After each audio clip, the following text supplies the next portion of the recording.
ज़रा आप अपने पैरों की तरफ देखिए। अभी आपने जो जूते या चप्पल पहन रखी है, किसी न किसी कंपनी ने तो उन्हें बनाया होगा और किसी दुकानदार ने उन्हें बेचा। यानी कि आपके पैरों में जो जूते हैं वो आज किसी न किसी की बिज़नेस चला रहे हैं। और शायद यही वजह है कि जूते का बिज़नेस कभी पूरी तरह नहीं रुकता।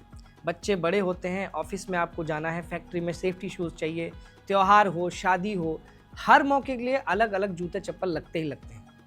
और यहीं से शुरू होता है जूतों का बिज़नेस। अगर आप ये बिज़नेस शुरू करना चाहते हैं तो आज मैं आपको इस बिज़नेस की पूरी हकीकत बताने जा रहा हूँ। मैं एक ऐसी जगह पे गया जहाँ पे जूते चप्पल का बिज़नेस होता है। मैं उनकी दुकान पे गया, तब जाके मैं ये समझ के आया हूँ कि बिज़नेस कैसे करना चाहिए, कैसे इसकी शुरुआत करनी चाहिए, कितने पैसे लगाने चाहिए, फैक्ट्री खोलनी चाहिए कि पहले दुकान खोलनी चाहिए। मेरा नाम है दुष्यंत और 15 साल बिज़नेस जर्नलिज्म में बिताने के बाद मैंने अपना एक यूट्यूब चैनल शुरू किया है जिसका नाम है भारत बिजनेस गाइड।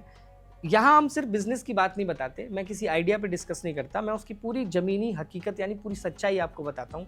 ये भी बताता हूँ कि आपको वो कैसे करना है।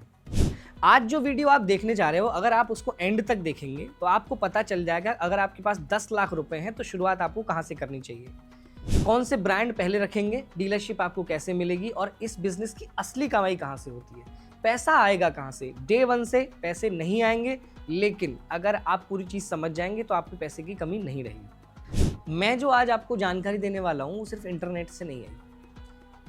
मैं गया था फरीदाबाद, वहाँ एक शॉप है जूते चप्पल की और डीलरशिप है लखानी, में नाम कोट कर देता हूँ, मुझे कोई दिक्कत नहीं है। उनकी लीडरशिप को समझने के बाद मुझे पता चला कि जूते चप्पल बनते कहाँ हैं, कैसे उनका बिजनेस चलता है। तो आज जो मैं बताने जा रहा हूँ वो ये है कि दुकान आप खोलना चाहते हैं तो पहले दुकान से शुरू करो। सीधे फैक्ट्री वैक्ट्री या अपना जूता चप्पल बनाना शुरू मत करो, क्योंकि उसमें थोड़ा सा पैसे भी ज़्यादा लगते हैं और चीज़ें समझनी भी बहुत सारी पड़ती हैं। तो सबसे पहले मैं आज आपको बताता हूँ पैसे कितने लगेंगे इस बिज़नेस को शुरू करने। तो जब मैं उनसे बात कर रहा था उन्होंने मुझे बोला कि लोगों को लगता है कि दुकान बड़ी बना देते हैं, ग्राहक आएगा, सब कुछ बिक जाएगा। ऐसा होता नहीं है। जब एक ग्राहक आपकी दुकान पर आता है ना और जो जूता उसको पसंद आ गया, अगर उसको साइज़ नहीं मिला तो बिना खरीदे चला जाएगा और वो बेकार ग्राहक हो गया आपके लिए। और हो सकता है अगली बार कोई दूसरी दुकान पे वो चला जाए, फिर कोई दूसरा ग्राहक आए, उसको जो कलर चाहिए वो आपकी दुकान में नहीं मिला तो भी आपका ग्राहक वापस लौट जाएगा। कुल मिला के दिक्कत हो जाएगी। तो बिना देर किए पहले एक बजट डिस्कस कर लेते हैं। मान लो इस बिज़नेस को शुरू करने के लिए आपके पास 10 लाख रुपए हैं। 10 में से 50% का क्या करो ना, आप जूते चप्पल खरीद लो, यानी कि प्रोडक्ट और स्टॉक ले लो। 20% पैसे उसमें से इंटीरियर में लगा दो, 15% पैसे सिक्योरिटी डिपॉजिट और रेंट के रख लो, 10% बिलिंग सॉफ्टवेयर बहुत ज़रूरी है क्योंकि पूरा जूते का हिसाब किताब रखना पड़ता है, और 5% का ना वर्किंग कैपिटल रख लो, सो दैट जो चप्पल जूते आपके बिक रहे हैं, जिस तरह के जा रहे हैं, उन्हें आप दोबारा ला सको, या आपको कुछ नया अपग्रेड मार्केट में आया है तो वो आप खरीद सको। सोचो आपको छोटी दुकान से शुरू करना चाहिए बड़े शोरूम से।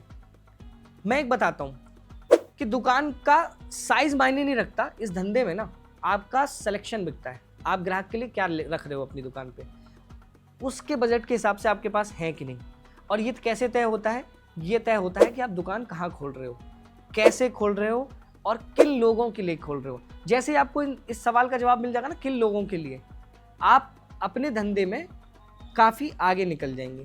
तो मान लो आपने एक ऐसे एरिया में दुकान खोल ली जो बड़ा है, दिल्ली, मुंबई, चंडीगढ़ या कोई बड़ा शहर, मेट्रो सिटीज़। तो क्या होगा, जो ग्राहक होगा प्रीमियम ग्राहक हो सकता है आपका, तो उसको जो जूता पसंद आएगा उसकी कॉस्ट 1000 से लेकर के 5000 तक हो सकती है। दूसरी तरफ अगर आपने ऐसी कोई रिटेल शॉप खोली है जो छोटे मार्केट में है, या मैं कहूँगा छोटे, जो एक ऐसा एरिया होता है ना सर्विस एरिया, जैसे बड़ी बिल्डिंगें हैं उनमें लोग रह रहे हैं, वो ऑनलाइन भी खरीदारी करते हैं, जो फैक्ट्रियाँ हैं उनके आसपास के लोग बजट वाली चप्पलें खरीदते हैं।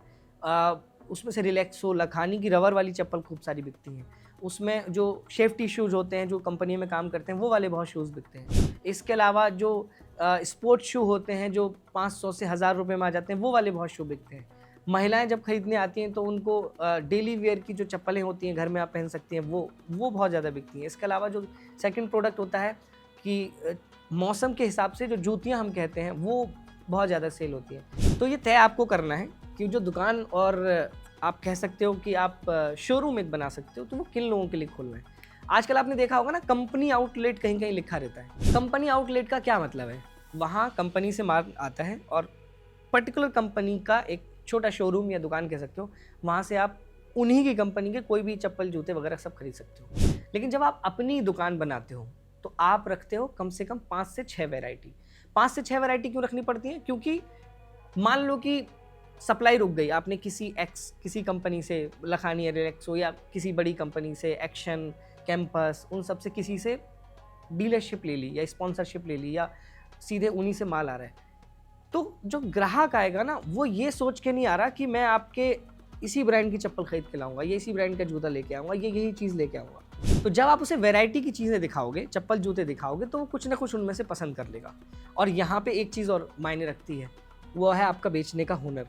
देखो, जूते चप्पल में अगर आप मैन्युफैक्चरिंग में जाओगे तो बहुत सारी पढ़ाई करनी पड़ेगी, लेदर कहाँ से आएगा, सोल कहाँ से आएगा, और बहुत सारी दूसरी चीज़ें हैं जो प्रोडक्शन के लिए चाहिए, मतलब प्रोडक्ट बनाने के लिए चाहिए। लेकिन आप रिटेल में जा रहे हो तो आपको 2-4 कंपनियों से टाई अप करना पड़ेगा, माल आपके यहाँ आ जाएगा, दुकान पे लग जाएगा, बस आपको बेचने की कला आनी चाहिए।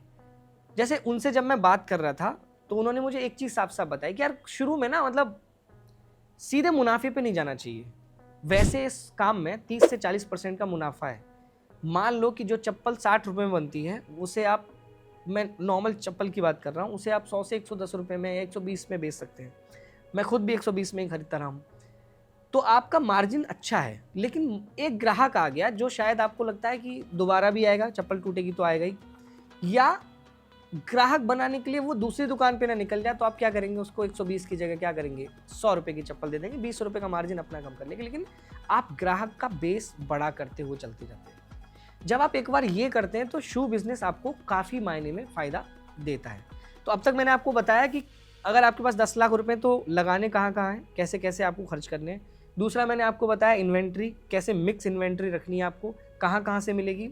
एक बार आप दुकान शुरू कर लेंगे या जो छोटा शोरूम है वो शुरू कर लेंगे आप शहर और उसके हिसाब से, तो जो कंपनी के सेल्समैन हैं वो खुद आपके पास आएंगे, आपको कहीं जाने की ज़रूरत नहीं पड़ेगी। वो खुद आपके पास आएंगे, वो प्रोडक्ट की चीज़ें दिखाएंगे आपको और आपसे कहेंगे कि हमने नया लॉन्च किया है, या है हमारा सबसे ज़्यादा सेलेबल जूता है या चप्पल है या सैंडल है, वट एवर जो भी उसके बारे में होगा वो आपको दिखाएंगे और आप उनको ऑर्डर दे देंगे। तो ये तो हुआ सेकंड राउंड। अब तीसरी चीज़ में आता है कि जहां भी आप दुकान खोल रहे हैं उसका किराया और मैनेजमेंट आप करेंगे कैसे। तो मान लो आपकी दुकान नोएडा, दिल्ली, लखनऊ या जयपुर या चंडीगढ़ में है, तो कम से कम 70,000 से 1 लाख रुपए का किराया आपको खर्च करना पड़ेगा। फिर स्टाफ रखोगे आप, 2-3 लोग आपको रखने पड़ेंगे, बिजली जाएगी, मेंटेनेंस लगेगा और दूसरे खर्च अलग लगेंगे। तो इसलिए दुकान चलाते समय सिर्फ लोकेशन मत देखिए, उसका पूरा खर्च भी आपको जोड़ना पड़ेगा। कागज़ पे जो मैंने बताया वो आप नोट करके एक बार देखेंगे तो 1 लाख रुपए कुल जमा आपका खर्च लग जाएगा। अब आपने सब कर लिया, अब आते कमाई पे, और ये इंटरेस्टिंग पार्ट है, एक बार ध्यान से सुनना। कि मैंने जब उनसे बात कर रहा था तो मैंने पूछा कि ये आप कमाई कैसे करते हैं, मतलब होता क्या है। तो उन्होंने बोला कि देखो, एक तरीका नहीं है इसका। एक तो मेरी रिटेल शॉप है जहाँ पे ग्राहक आते हैं चलते फिरते, बहुत शाम को यहाँ पे छुट्टी होती है तो बहुत सारे दुकान आते हैं, वो जो मांगते हैं मैं उनके लिए रखता हूँ, और मुझे 1 महीने काम करते करते ये समझ में आ गया कि उन्हें चाहिए क्या, और इस सब पे मुझे 30 से 40% मिलता है। तो ये तो हो गया तरीका नंबर 1। दूसरा तरीका होता है डीलरशिप। डीलरशिप क्या होता है, जैसे आप अपने एरिया में दुकान चला रहे हैं, आपने दुकान थोड़ी बड़ी कर ली, तो रिटेल तो आपको काम चल रहा है, आपको कंपनियां कहती हैं कि आप उनके डीलर बन जाओ, यानी कि 5-6 महीने के बाद आप पे ये ऑफर आने लगते हैं, या 1 साल बाद, 1.5 साल बाद आप इतने बड़े हो सकते हैं कि आपको डीलरशिप मिल जाए। अब मान लो कि आपके रिटेल की शॉप चल रही है जहाँ पे आप 8-10 वैरायटी, जो जितनी भी आपने पैसे लगाए उस हिसाब के सामान रख रहे हैं। अब आपको मिल गई डीलरशिप, किसी कंपनी ने कहा आपको कि आप डीलरशिप ले लो। डीलरशिप का मतलब है कि वो आपको बल्क में माल भेजेगा और आप उसको बाहर दूसरी दुकानों पे सप्लाई कर देंगे। ये चेन में एक चीज़ समझने की ज़रूरत है आपको ना। जैसे डीलरशिप में क्या होता है कि मान लो कि आपके गली में कोई और दुकान है, उसने आपसे कहा कि जी इस नंबर के या इतने रैक के एक जो कार्टन आता है ना, उसमें करीब करीब 26 जोड़ी जूते होते हैं, 26 जोड़ी जूते चप्पल होते हैं। एक मान लो कलर क्या रखें, रेड रख लेते हैं, तो रेड कलर है तो उसके सारे नंबर होते हैं, उनके साइजेस होते हैं, तो ऐसे 26 उसका जोड़ी बनती है। उन्होंने आपसे मांगा कि मुझे ये चाहिए, क्योंकि आप डीलर हो, आप डीलर को फ़ोन करोगे तो आपको वो सामान जो आपके पास आ रहा है वो अपनी दुकान में नहीं सजाना। आपने सामने वाले से बात की, डीलर से बात की, आप बीच में हो, यानी कि आपने डीलरशिप ले रखी है, आपने कंपनी से बात की, आपने कंपनी को ऑर्डर दिया, ऑर्डर आपके पास आया, आपने उसको दुकान से बाहर ही बाहर किसी और के पास भिजवा दिया। इसमें मार्जिन कम मिलेगा क्योंकि आपने बल्क ऑर्डर उठाया कंपनी से और किसी और जगह पहुंचा दिया। आप इस कड़ी का एक ऐसा हिस्सा थे जो आप एक चेन थे जिसके थ्रू सामान पास हुआ है, यानी कि जूता चप्पल का लॉट पास हो रहा है। तो इसमें आप ना मार्जिन कम रखते हो, लेकिन क्योंकि क्वांटिटी ज़्यादा होती है तो आपको छोटा मार्जिन भी ना 4% 5% का मार्जिन भी एक बड़ा नंबर दिखाई देगा। सोचो कि आप किसी ने 500 जोड़ी जूते मंगवाए और आपने 5 रुपये मुश्किल से कमाए एक जूते पे ना, बस बाहर से बाहर भेजने के, तो आपके 25,000 रुपये तो वैसे ही कम गए। अब 25,000 के 2 ऑर्डर आपको 25,000 कमाने वाले 2 ऑर्डर आपको मिल गए 500 जोड़ी जूतों के, यानी कि 2 लोगों ने जो करीब में दुकान थी या थोड़ी दूर थी या किसी दूसरे शहर में थी। डीलरशिप का मतलब कभी ये नहीं है कि आप सप्लाई सिर्फ अपने शहर में करोगे। मैं कह रहा हूँ आप हिंदुस्तान के किसी कोने में करो। कंपनी जहाँ जहाँ प्रोडक्शन कर रही है, कंपनी का काम है उस बंदे तक पहुँचाना और आप उसके बीच में हो, यानी कि आप उसको कंपनी को लीड जनरेट करके दे रहे हो। तो 500 जोड़ी जूते मंगाए आपने और 25,000 आपकी दुकान के बाहर से बन गए आपके। मतलब बाहर का मतलब है कि स्टॉक आया स्टॉक गया, आपकी दुकान पे नहीं आया। तो ये एक तरीका है। तीसरा वाला तरीका है, कुछ बल्क ऑर्डर ऐसे आते हैं जो आपके काउंट में ही नहीं होते।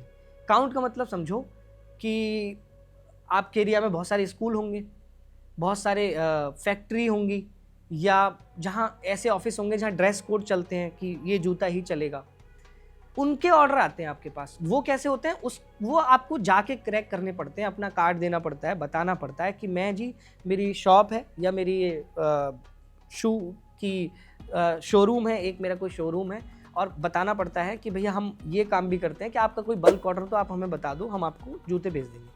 अब मान लो स्कूल है, स्कूल में ऑन एन एवरेज 1000 बच्चे पढ़ते होंगे, आपको 1000 का नहीं, फिर से मैं कह रहा हूँ 500 का ऑर्डर मिला कि 500 जूते हैं और हमें हमारे स्कूल की मोहर चाहिए जूते पे जी। आजकल हो गया ना, जैसे शर्ट भी पहनो, पैंट भी पहनो, तो शूज़ भी मैचिंग के पहनने पड़ते हैं, और मैचिंग के पहनने के साथ साथ स्कूल वाले अपनी उसका नाम या उनका जो भी होता होगा उसकी मोहर भी लगवा देते हैं।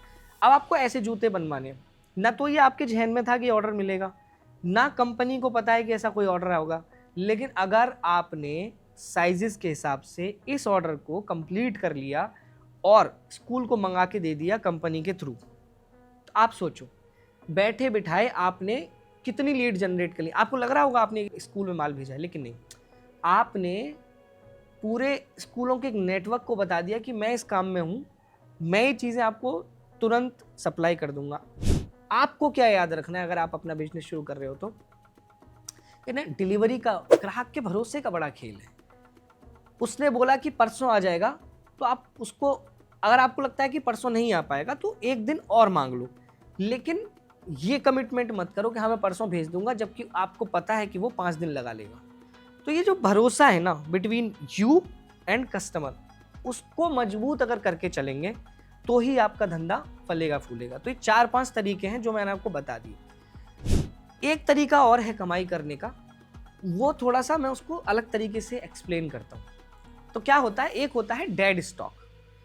डेड स्टॉक के बारे में जब मैंने उनसे पूछा तो उन्होंने बताया कि डेड स्टॉक का मतलब है कि जब कार्टन आता है ना, तो उसमें कई तरह के जूते चप्पल निकलते हैं, उनमें अलग अलग नंबर का होता है। जैसे आपको पता ही है, आपके घर में आपका साइज़ अलग होगा, आपके पिताजी का अलग होगा, माताजी का अलग होगा, बहन जी का अलग होगा, अलग अलग चप्पल जूते हमको चाहिए होते हैं। अब कार्टन तो आ गया, सारे नंबर के जूते आ गए, सारे कलर के जूते आ गए। ग्राहक आपके पास आया तो वो अपनी मर्जी से खरीदेगा ना।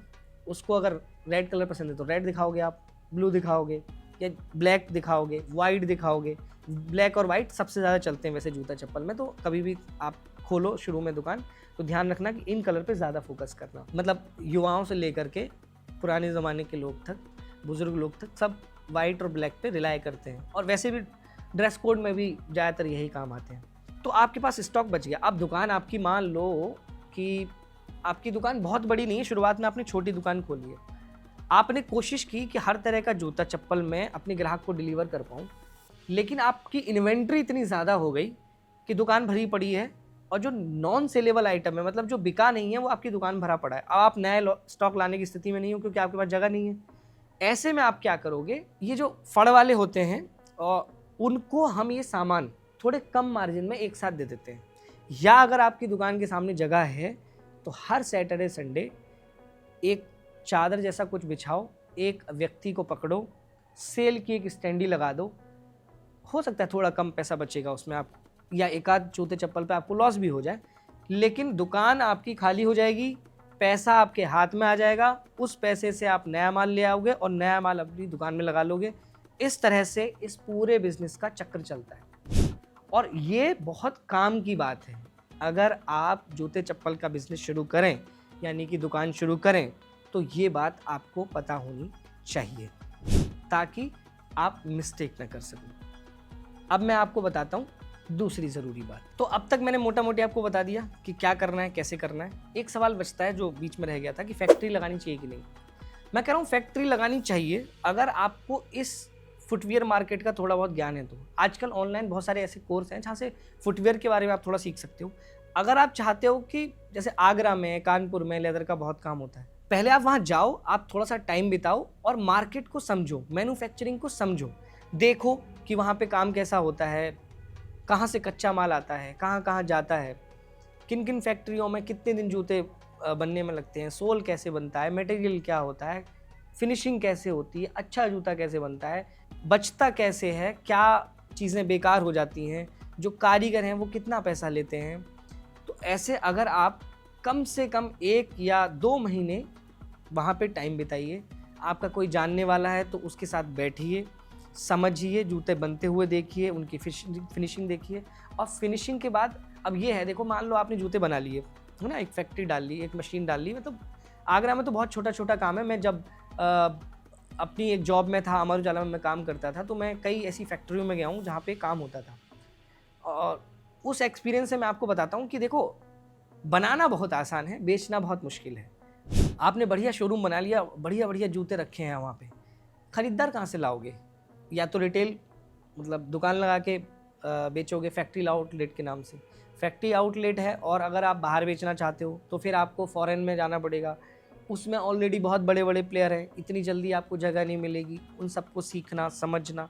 तो ऐसे मैन्युफैक्चरिंग में जब आप जाते हो ना, शू इंडस्ट्री में, तो आपको समझ होनी चाहिए, नॉलेज होनी चाहिए, एक्सपीरियंस होना चाहिए। प्रैक्टिकल ज्ञान अगर नहीं हुआ ना तो मैं कह रहा हूँ आप फेल हो जाएगा। आप करना मत, मतलब मेरी सलाह पे तो कम से कम मत करना, क्योंकि मैं आपको ये बताने नहीं आया कि जाओ भैया मैन्युफैक्चरिंग शुरू कर लो। मैंने आपको रिटेल का बिजनेस बताया। रिटेल का बिजनेस चलाने से पता है क्या फ़ायदा होता है? आप अपने ग्राहक को समझते हो, आप प्रोडक्ट को समझते हो, क्या मार्केट में चल रहा है वो समझते हो, डीलरशिप कैसे मिलती है वो समझते हो, डेड स्टॉक जो मैंने बताया आपको कि दुकान में बच जाता है वो निकालना कैसे है, बल्क ऑर्डर कैसे आते हैं, इसके अलावा जो अचानक आपको ऑर्डर आते हैं वो कैसे आते हैं, इन सब के बारे में आप समझते हो। मैन्युफैक्चरिंग अलग रोल है, रिटेल अलग रोल है।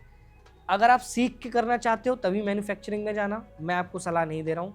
अगर आप रिटेल में जाना चाहते हो तो सारी जानकारी मैंने आपके साथ शेयर कर ली है। अब मैं अपना फैसला बताता हूँ। मेरे पास अगर 10 लाख रुपए हों और कोई मुझसे पूछे कि मैं जूते बनाने की फैक्ट्री शुरू करूँ तो या दुकान चलाऊँ, तो मैं दुकान से शुरू करूँगा। जब मैं सब चीज़ें समझ लूँगा तब अपना ब्रांड बनाऊँगा। हो सकता है फैक्ट्री वाला छोटा सा काम शुरू करूँ या बड़े लेवल पे करूँ, मतलब मेरे पास ऑब्वियसली ज़्यादा पैसे होंगे तो मैं ज़्यादा कर पाऊँगा।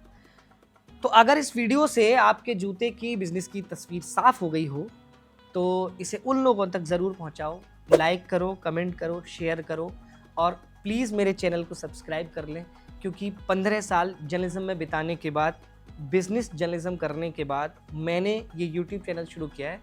और मैं हमेशा कहता आया हूँ, कहूँगा कि ये सिर्फ ऐसे वीडियो नहीं है जिन्हें मैं पढ़ूँ, कहीं से इंटरनेट से रिसर्च करूँ और आपको बता दूँ। मैंने बताया आपको कि मैं वीडियो बनाने से पहले शू फैक्ट्री और जो लखानी है वहाँ, और जो व्यक्ति हैं जो शू की दुकान करते हैं, उनके डीलरशिप और उन सब से मिलने के बाद जो इन्फॉर्मेशन मैंने इकट्ठा करी है वो मैं आपको एक्चुअल ग्राउंडेड इन्फॉर्मेशन बता रहा हूँ। तो यही थी आज की कहानी। नेक्स्ट कौन सा बिज़नेस आपको समझना है वो आप कमेंट कर दें, चैनल को सब्सक्राइब कर लें।